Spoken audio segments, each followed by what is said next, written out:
They brought him in like he was nothing. A limp in his step, scars along his leg, and eyes that once burned with duty now clouded by confusion. He was a hero once, a K-9 who stood between bullets and innocence. But tonight, he was just damaged goods to them.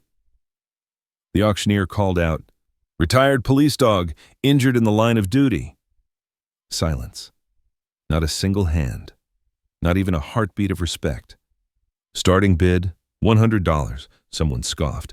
He can't even run anymore.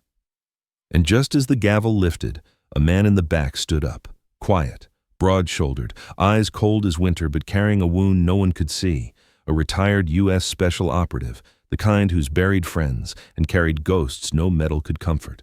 He didn't shout, he didn't hesitate, just 4 words, steady, calm, unshakable. "I'll take the dog." In a room full of people who forgot what loyalty meant, 2 warriors found each other again. "Before we begin, tell me, where are you watching from? Drop your country in the comments below." A pale winter sun seeped through dusty window panes, thin and lonely as if afraid to disturb the cold inside. The old wooden auction hall in Cedar Bluff, Wyoming, built generations ago for cattle and farm tools, stood quiet under the brittle morning light. Dust hovered in the still air, swirling lazily above creaking benches worn smooth by decades of elbows, regrets, and low-bid victories. The scent of old timber, cold metal rails, and faint hay clung to everything. Yet today, there was no cattle, no tools. Only a German shepherd standing alone in the center ring. Coda. 7 years of service in the K-9 unit of Silver Rock, Colorado, now reduced to a silent lot number on a clipboard. His once sleek sable coat, dark along the spine and fading into tan across his chest, had dulled. The fur around his hind leg showed a faint surgical scar, and a slight tremor betrayed pain whenever he adjusted his footing. His frame remained powerful, chest broad and proud, but his posture spoke of exhaustion born not only from injury, but from confusion. Confusion at being here. Confusion at being alone. He lowered his amber eyes once fierce, now clouded by betrayal he didn't understand. His ears drooped, not out of weakness, but because nobody here spoke the language of loyalty he had lived and bled for. The hall murmured with indifferent voices. A couple sitting near the front shook their heads. "That limp, poor thing," Linda whispered, a silver-haired woman with thin lips and eyes that carried fatigue more than empathy. Her husband shrugged, stomach soft under a plaid jacket, face marked by lines carved from wind and tobacco. "Would cost more to fix than he's worth." Behind them, a teenage boy smirked, cap tipped backward, boots tapping bored rhythm on the floor. "Bet he can't even chase a squirrel now." Soft laughter rippled, small, sharp, cruel. Laughter that didn't know what it meant to lie bleeding on cold ground, trusting someone would come. Coda's breath hitched, barely visible, a quiet surrender. At the podium, auctioneer Harold Clancy, lean, late 50s, shoulders permanently slouched from years of heavy labor and long days, cleared his throat. He wiped sweat from his brow even though the room felt chilled. "Next up, retired police K-9, male, 7 years old, explosives trained." He hesitated, his gaze drifted to the trembling rear leg. "Minor mobility limitation." A wince, a whisper, a chuckle. The auctioneer forced a smile. "Starting bid, $100. Silence. 100? Nothing. 80, 60? A cough. A whispered joke, a sigh.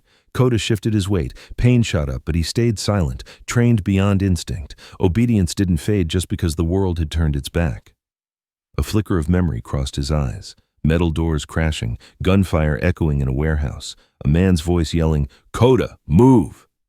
Then heat, pain, and the faint smell of cordite, mixing with blood.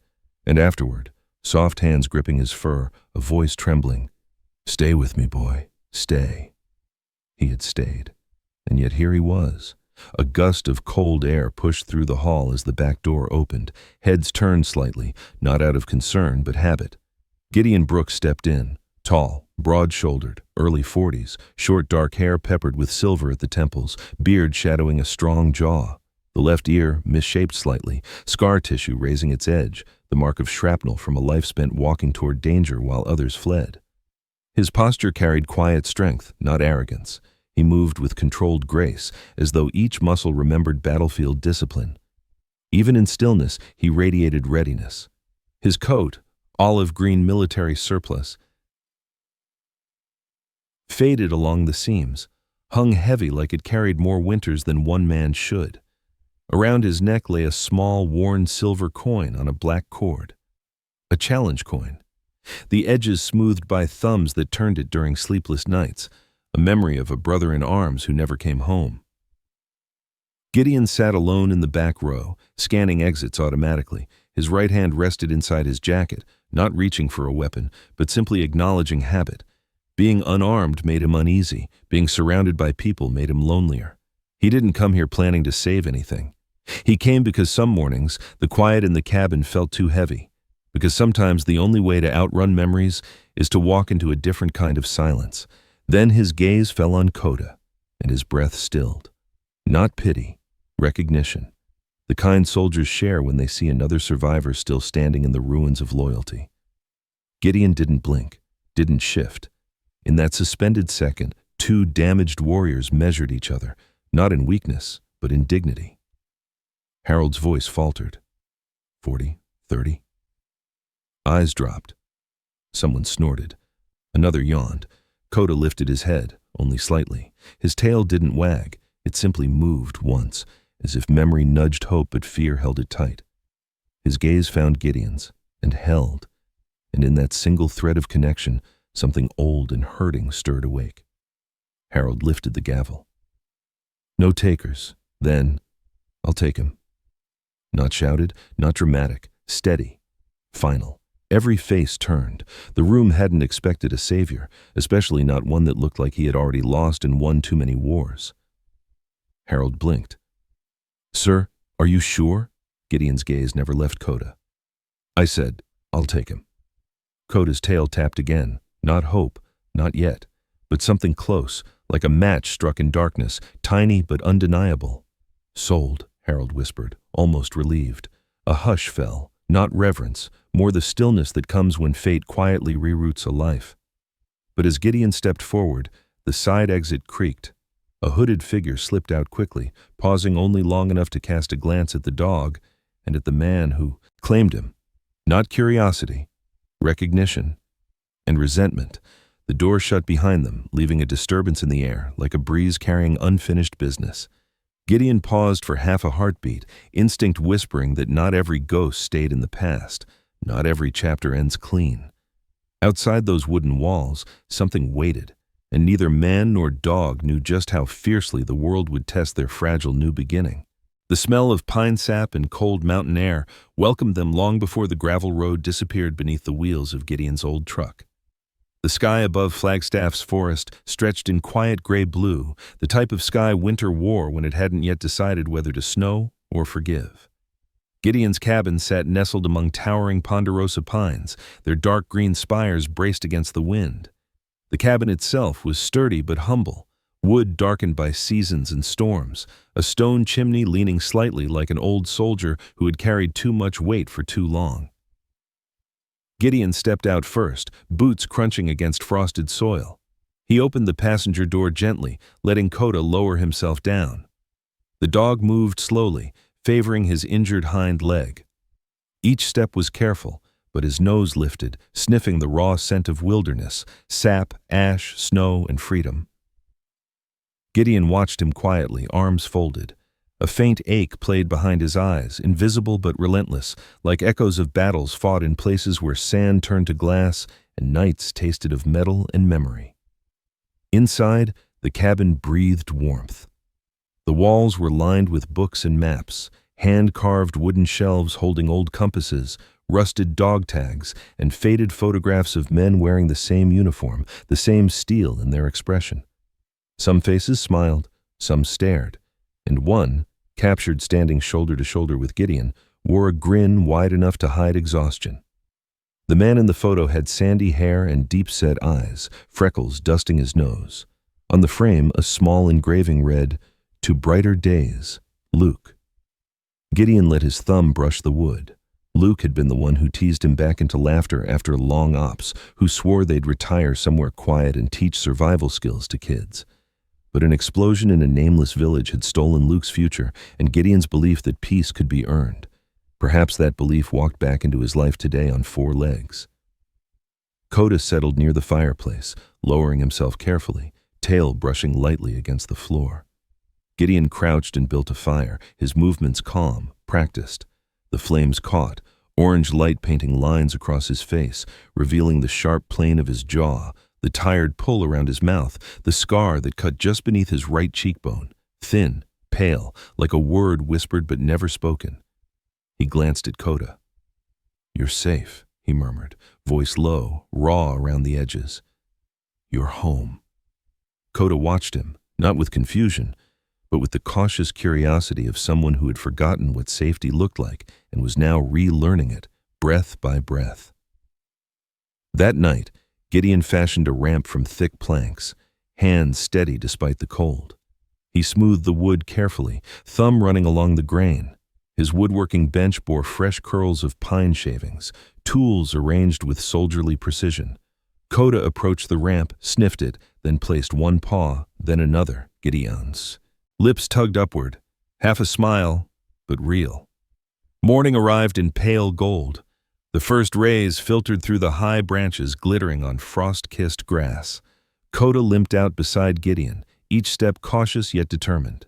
Gideon stood like a quiet sentinel, coffee steaming in a chipped metal mug.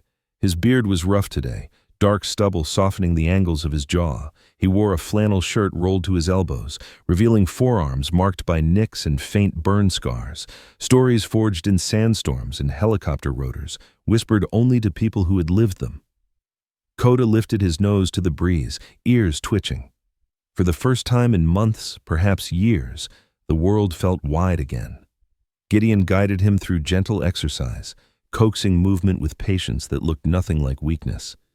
"Good," he murmured each time Coda placed weight, each time he didn't give up. "That's it. One step." Later that afternoon, someone knocked. Coda tensed instantly, head up, ears forward, muscles coiled. Gideon felt it too, that flicker of vigilance that had once kept men alive. He opened the door to find Elaine Whitford, the mail carrier for the area. Elaine was in her early 50s, sturdy with a warm, weathered face framed by curly auburn hair pulled into a bun. Her cheeks carried the red undertone of people used to mountain wind, and kindness shone behind square-rimmed glasses. "Brought your packages?" she said cheerfully, lifting a small cardboard box. "Thought you might want your supplies sooner with the winter coming fast." She paused, noticing Coda.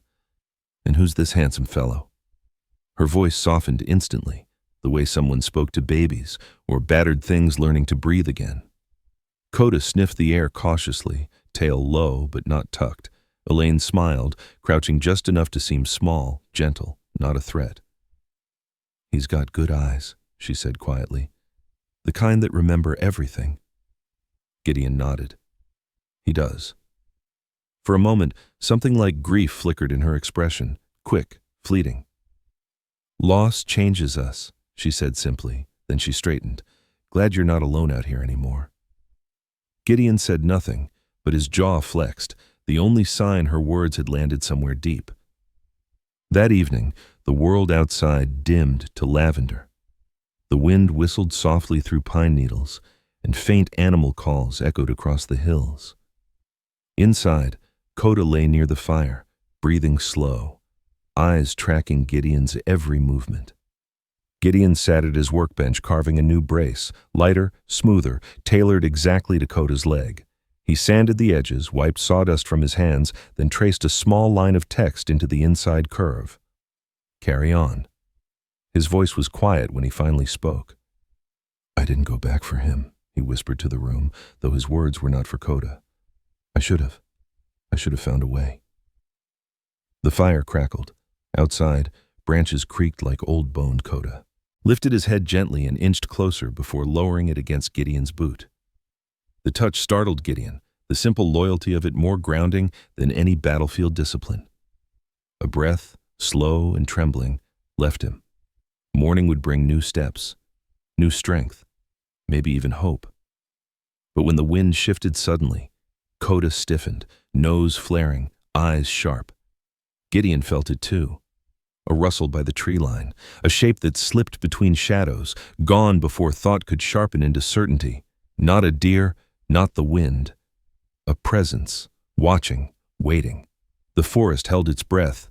Gideon's hand brushed the challenge coin around his neck, grip tightening. Easy, he murmured to Coda, though his own chest had begun to tighten with instinct. Some ghosts did not stay buried. Some footsteps came back, and tonight the woods whispered that the past had found them. The storm arrived without mercy, wind clawing through the pines like a restless animal. The cabin lights flickered as thunder rolled across the mountain ridge, and a moment later, everything went dark.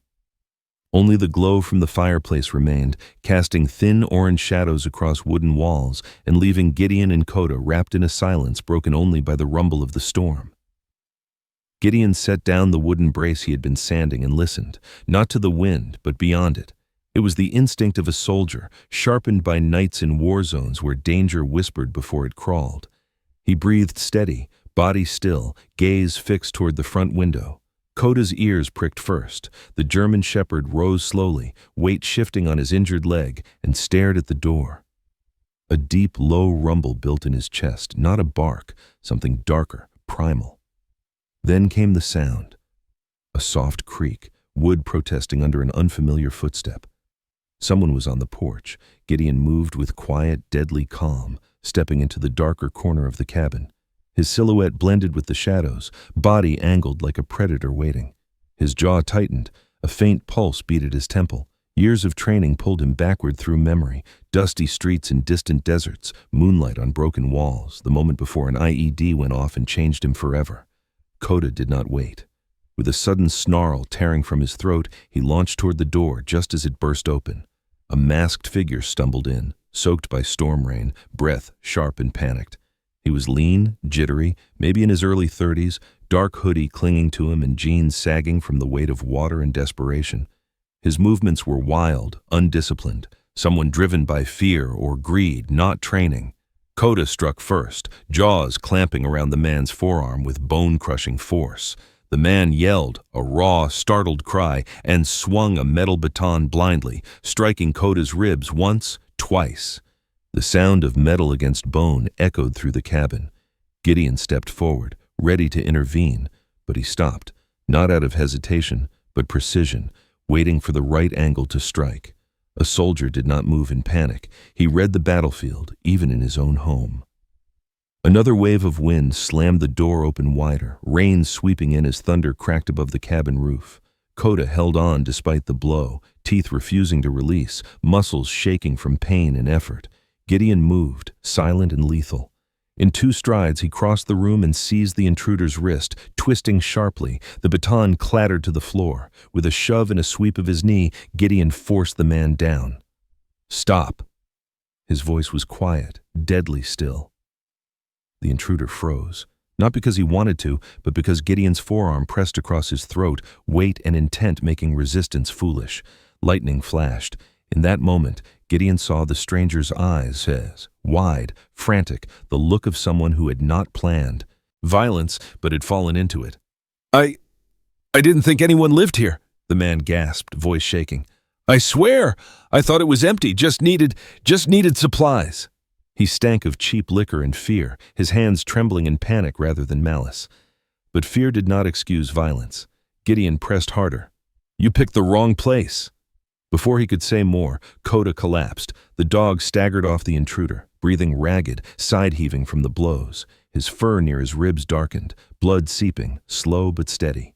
Gideon's focus snapped to Coda instantly. A soldier knew when a fight was finished, and when the battle shifted. He released the intruder, kicking the baton across the room and dragging the man toward the door. "Get out! If I ever see you near here again!" He didn't finish the threat. He didn't need to. The man scrambled to his feet and fled into the roaring storm, stumbling down the muddy slope toward the tree line, disappearing into night as if swallowed by it. Gideon turned back to Coda. The German shepherd was lying near the fireplace now, breathing fast, ears pinned tight. Gideon knelt, his hands steady but his voice strained. "Stay with me." He pressed his palm against Coda's side, eyes narrowing at the swelling injury. Thunder rumbled again, and in the distance sirens began to wail, soft at first, then louder, weaving through the storm. Minutes later, headlights cut through the dark and the front door swung open again. This time, uniformed officers filled the doorway. Their boots dripped rain, radios crackled, and flashlights pierced the dim interior. A tall officer stepped forward, removing his dripping hat. Evan Marcus Hale, late 30s, lean athletic build, dark brown hair cropped short, jaw square with a trace of stubble. His eyes, hazel with flecks of green, hardened and softened all at once when they landed on Coda. Marcus wore his badge like a weight, half responsibility, half regret. He had the stance of a man shaped by discipline but cracked quietly by guilt. A man who had learned that duty sometimes meant losing what mattered most. Coda, his voice faltered. For a moment, he wasn't a police officer. He wasn't the man who had signed the retirement paperwork. He was the handler who had once whispered, "Good boy," after every mission, who had trusted this dog with his life. He knelt, rainwater dripping from his sleeves onto the cabin floor. "You still run toward danger, don't you?" he whispered, voice trembling. "Still a warrior." Coda's tail moved weakly once. His chest rose in a shallow breath. An officer behind Marcus, Deputy Ron Turner, mid-40s, round face, thick sandy mustache, jacket strained around his belly, leaned in with wide eyes. "That dog took a hit and still dropped someone," he murmured, voice awed. He had the look of someone who'd joined law enforcement for quiet small-town days and never expected storms to follow. Gideon stood behind them, arms crossed, jaw clenched, expression unreadable but controlled. The storm cracked again outside and rain hammered the windows like impatient fists. Marcus looked up at Gideon. "He needs a vet immediately." Gideon nodded once. No argument, no hesitation. Marcus met his gaze with something between relief and respect. "We'll escort you down the mountain." Gideon slipped his arms under Coda carefully, lifting him as though he weighed nothing more than a memory. Coda's head rested against his chest, warm breath against Gideon's shoulder. As they stepped into the storm, ice-cold wind cut across their faces and lightning split the sky above the pine ridge. Marcus walked beside them, silent at first. Then he whispered, almost to himself, "I should have kept him. Fought harder." Thunder swallowed the admission, but Gideon heard. He tightened his grip around Coda. "What matters is you're here now." And yet even as they moved toward the cruiser, headlights sweeping the trees, Gideon could not shake the sense that the intruder had not arrived by accident. Someone had watched, someone had chosen this cabin, and storms rarely came alone. Somewhere beyond the tree line, a presence lingered, waiting, calculating. The past was not through with them yet. Dawn broke over Prescott like watercolors bleeding across cold glass, soft amber light washing the town awake while the mountain air still held the bite of night. The veterinary emergency clinic sat tucked behind a diner and a gas station, its white siding glowing faintly under a single buzzing porch light. Inside, the hallway smelled of disinfectant, coffee, and fear held too long in tired lungs. Gideon sat in a plastic chair outside the operating room, elbows on his knees, hands clasped so hard his knuckles ached. His eyes were fixed on the metal door, though they saw another door long ago. One in a desert village, smoke rising in the distance, and a medic screaming for help that came too late. Some memories never closed. His jaw was rough with 2 days' stubble, and the dark circles beneath his eyes gave him the look of a man who had gone too many nights without trusting sleep. On his wrist, an old watch ticked quietly. A battered military field watch with a cracked face, scratched at the edges, stopped twice by shrapnel before resuming the tick, stubborn as its owner. Beside him, on the floor, sat Coda's new brace, untouched, gleaming faintly where fresh sandpaper had smoothed the wood just hours before chaos. The operating room door finally opened. Dr. Naomi Hart, the veterinarian, stepped out. She was a petite woman in her mid-40s, with short raven hair pulled back in a messy bun, slim wire glasses perched on a narrow, thoughtful face. Her scrubs were faded green, splattered faintly with antiseptic, and exhaustion sat in the gentle lines around her hazel eyes. Naomi was the kind of person who spoke softly but carried an undercurrent of authority, the quiet strength of someone who had seen suffering often enough to learn tenderness and self-defense. "He's stable," she said, voice quiet but warm. It was close. Gideon released a breath he hadn't realized he'd been holding. His shoulders dropped slightly, tension loosening like a knot finally undone. Naomi wiped her forehead with the back of her wrist. He's got bruised ribs and internal bleeding we managed to control. He'll need weeks, maybe months, to recover properly. She paused, studying Gideon. Most animals shut down when they're hurt this badly. He didn't. He kept fighting. Gideon's voice was low, hoarse from silence and worry. He always has. Naomi nodded. And now he needs you to do the same. Then she added, almost as an afterthought, you can sit with him when he wakes. Gideon did not move for several seconds, as if his body needed permission to stand again.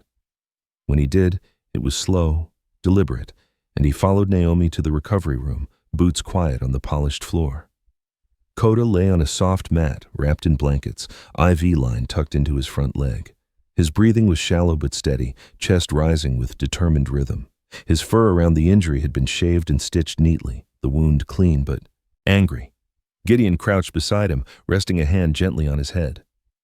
You stubborn, brave boy, he whispered. You don't know when to quit. Coda's ear twitched at the familiar voice, a soft whimper escaping. The sound carved open something deep in Gideon, something scarred, buried, and aching. He bowed his head, resting his forehead briefly against Coda's. A man and a dog, both patched together by survival and stubborn hope. The door opened again later that morning. Footsteps, careful, respectful, echoed. Evan Marcus Hale walked in, uniform crisp today, though his eyes gave away a sleepless night.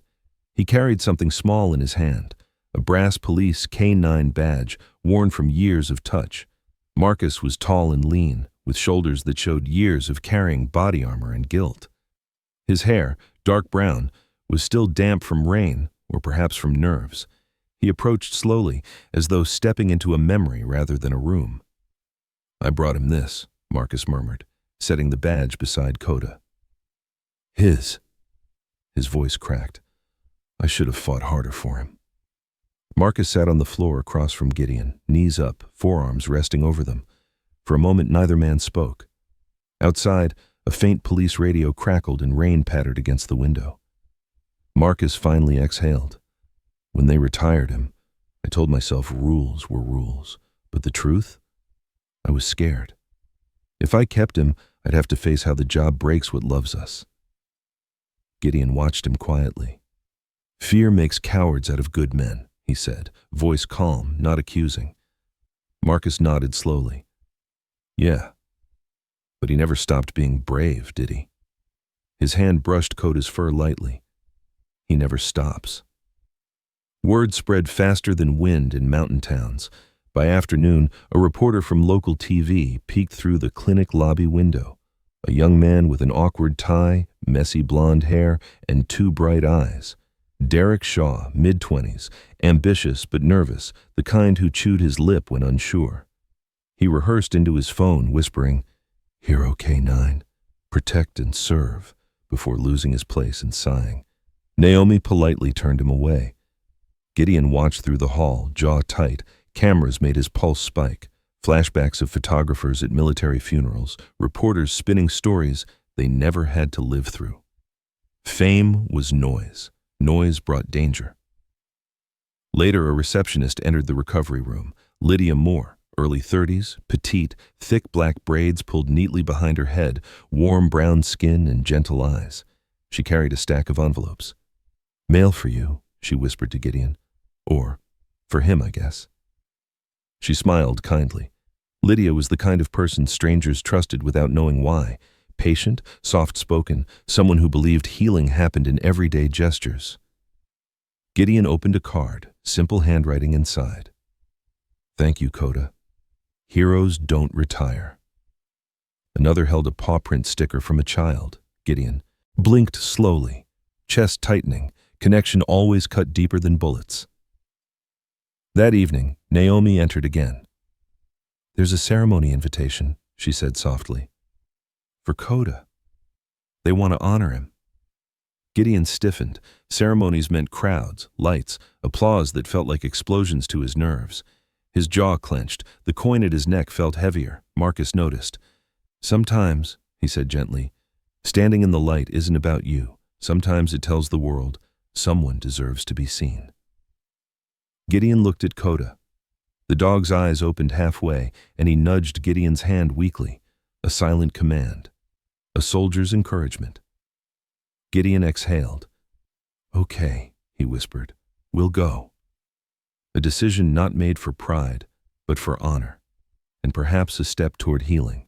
Night fell again. Rain slowed to a hush. Gideon sat beside Coda's bed, hand resting on fur. Marcus sat nearby, quiet, almost humbled. The clinic hummed softly, machines beeping steady. Outside, headlights passed, but one car paused in the lot too long, engine idling, a silhouette inside, watching, waiting. Then, slowly, it rolled away into the dark. The storm had passed, but something else was coming. Sunlight poured over Prescott like warm honey, gilding the courthouse square in gold. Flags waved lazily in the late spring breeze, and rows of neatly arranged chairs faced a small wooden podium adorned with blue ribbons. The crowd buzzed with anticipation. Local families in denim and plaid, veterans with medals pinned to jackets worn thin by memory, police officers in crisp uniforms. It was the kind of day the town would remember, a day carved for redemption and quiet pride.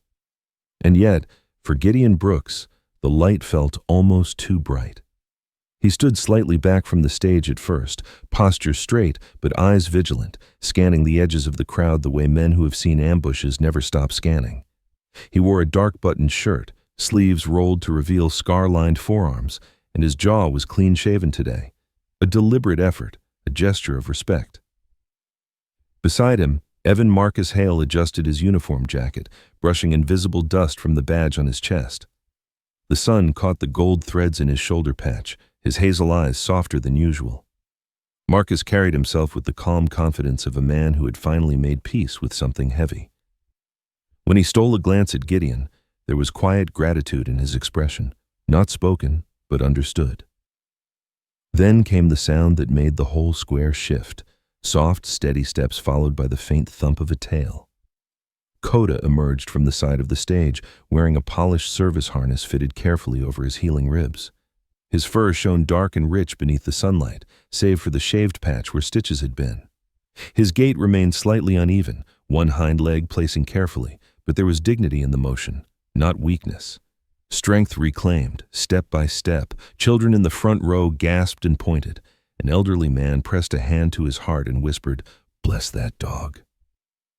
A gentle voice greeted Coda midway to the podium. Mayor Eliza Thornton, a woman in her early 50s with kind blue eyes and silver streaks in her chestnut hair, stepped forward. She wore a tailored navy suit, elegant yet humble, and her warm, steady demeanor instantly softened the crowd. She wasn't a politician who hid behind podiums. She was the sort who remembered birthdays and cried at high school football games when the national anthem played. She leaned down with care, patting Coda's head. "Welcome home, officer." Coda's tail swayed in acknowledgement, ears lowering slightly, modest even in honor. When the ceremony began, the police chief, a broad man named Captain Raymond Holt, thick mustache, sharp jaw, voice deep as gravel, stood at the microphone. Holt had the stoic posture of a man shaped by decades of law enforcement, yet his eyes were soft with genuine respect. "We honor bravery," he announced, "not just the kind that runs toward danger, but the kind that keeps standing after." His gaze shifted toward Coda. "This officer gave us years of service, gave his body, gave loyalty that never faltered, and when duty called again, he answered." Applause rolled through the square, swelling like a tide. Children waved tiny flags, veterans saluted, and somewhere in the crowd, a young woman wiped her eyes. Coda sat tall and still, tail tapping once, twice, humble but proud. The medal ceremony was gentle and reverent. Mayor Thornton slipped a shining medallion onto a ribbon and fastened it around Coda's neck. Gideon stepped forward then, placing a steady hand on Coda's shoulder. The applause rose again, louder this time. But Coda only blinked slowly, ears lowering, overwhelmed not by noise but by meaning. Marcus leaned close, whispering to Coda, voice thick, "You always were the best of us." After speeches, handshakes, and photos, which Gideon tolerated with quiet patience, jaw clenched only slightly at flashes, the three stepped off stage. Reporters tried to push forward, but Mayor Thornton raised one elegant hand, giving Gideon and Coda a polite shield. "Let them breathe," she told the press firmly. Later, as crowd thinned and banners fluttered softly, they drove home along Highway 180. The sun dipped lower, painting the forest in amber and evergreen. Coda sat between Gideon and Marcus in the truck, head resting lightly on Gideon's arm, eyelids heavy but peaceful. When the cabin appeared through the trees, warm smoke curled from its chimney, a quiet welcome. Gideon stepped out first, inhaling pine-scented air with a softness that once would have felt dangerous. Marcus carried a small box of supplies, bandages, supplements, a new polished tag that gleamed. And waiting near the porch was Dr. Naomi Hart, wearing jeans and a wool sweater today instead of scrubs, hair tied back in a loose braid. She smiled as Coda approached, kneeling to check his movement without fuss. "Slow and steady," she murmured, "just like healing hearts." Behind the cabin, the beginnings of a modest workshop stood. Beams assembled, wood stacked neatly, and hand tools glinting on a bench. Gideon ran a hand over one of the beams, the grain smooth beneath his palm. "Second chance K-9, he said quietly. "It starts here." Marcus nodded. "We'll need transport crates, ramps, therapy beds. I'll talk to the department, and some shelters." Naomi added softly, "And I'll help with medical oversight." As they planned, a small pickup pulled up the driveway. The driver, Marvin Ruiz, early 60s, short and stout with silver hair and eyes like warm coffee, stepped out, holding a leash loosely.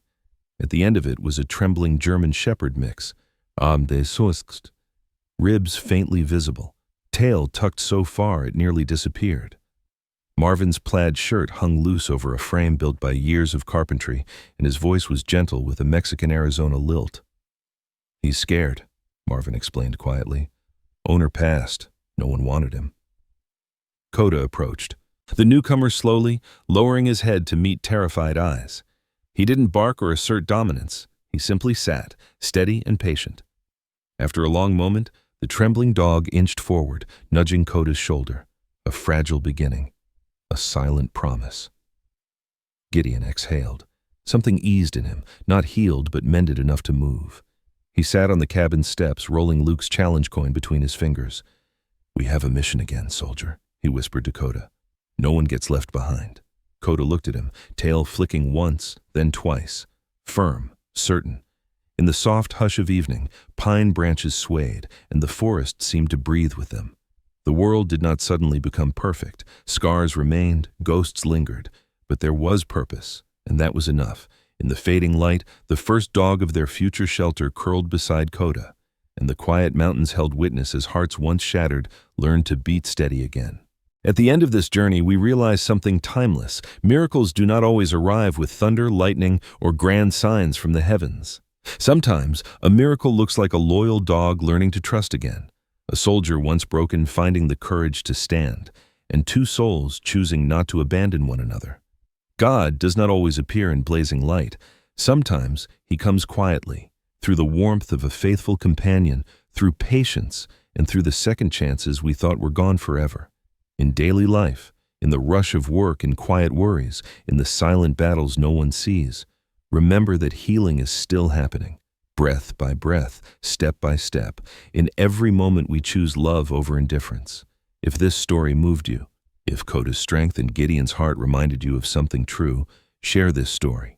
Let more hearts be touched by the simple truth that gentle hands, a chance at dignity, and a soul that refuses to give up can change a life. Leave a comment below if this journey touched your spirit. And don't forget to subscribe to follow more stories of faith, loyalty, and everyday miracles. May God bless you and your family. May He soften your heart toward the suffering of others and strengthen your spirit for the challenges in front of you. And if today feels heavy, if hope feels far, remember this: God's light is always near. Sometimes it comes as a loyal friend, sometimes as an open door, and sometimes simply as a new day to begin again. Amen.